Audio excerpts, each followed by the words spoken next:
Hey guys, it's Ruffles Kerman, and welcome to the KSP Podcast Episode 1.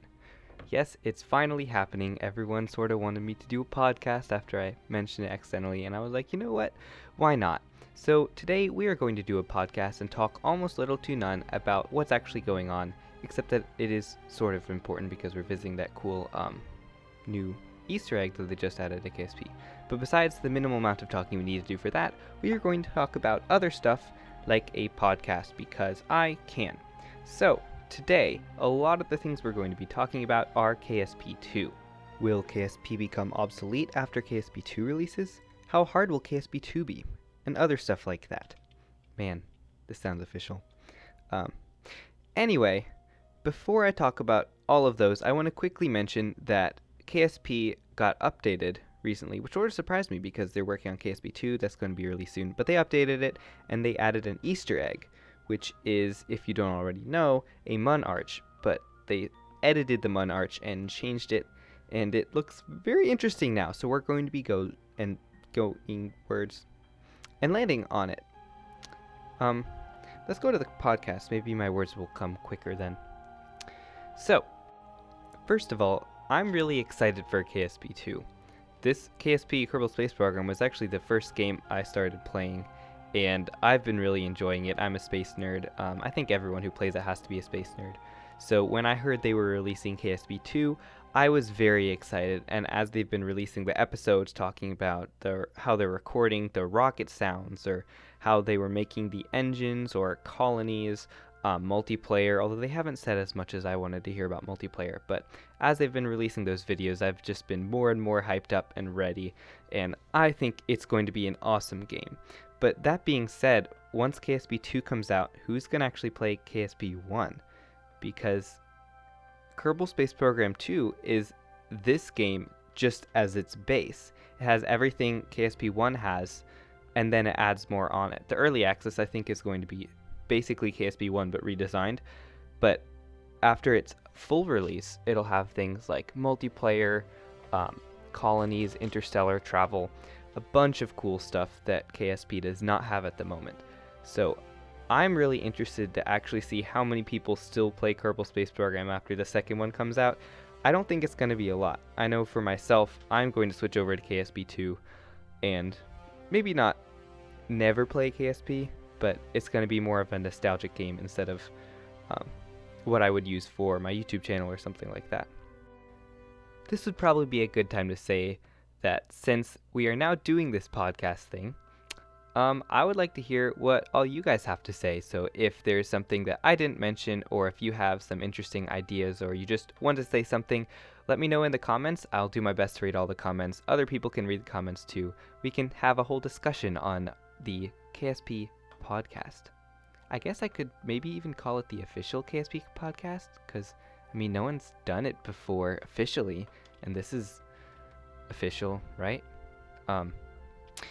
Off of the rabbit trail, yeah, I would love to see all you guys comment and hear what you have to say. Oh, and by the way, we're beginning our Mun landing near the Mun Arch, which is really cool. For me, it used to be pretty hard to land near something, especially when I was a new KSP player and just starting off, just going to the Mun trying to land next to my old rockets. I was having a terribly hard time, and even here I ended up overshooting the Mun Arch.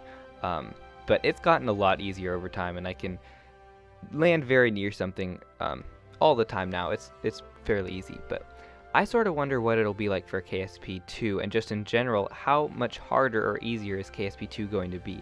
Because they're going to have a lot of new functions and new parts of the game. So I want to know how hard those are going to be, like interstellar travel, and how much different the current things in KSP 1 will be in KSP 2, like getting to orbit.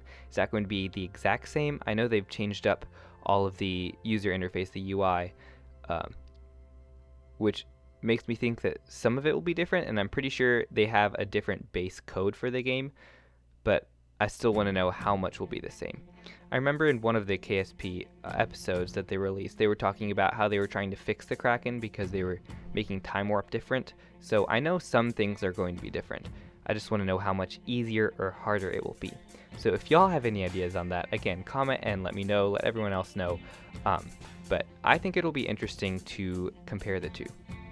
Oh, and yeah, this is the Mun Arch, the new Easter egg they just put in the game, which is really cool because it's a Mun Arch, but it sort of crumbled and revealed that it wasn't actually a natural arch, it's a whole ring. And I was watching Matt Lown's video on this, actually sort of right before I made my own recording, but he commented that most people believe it's sort of orbit ring because there's a big light on the side and then there's a few small lights. He explains it fairly well in his video if you want to go watch his video.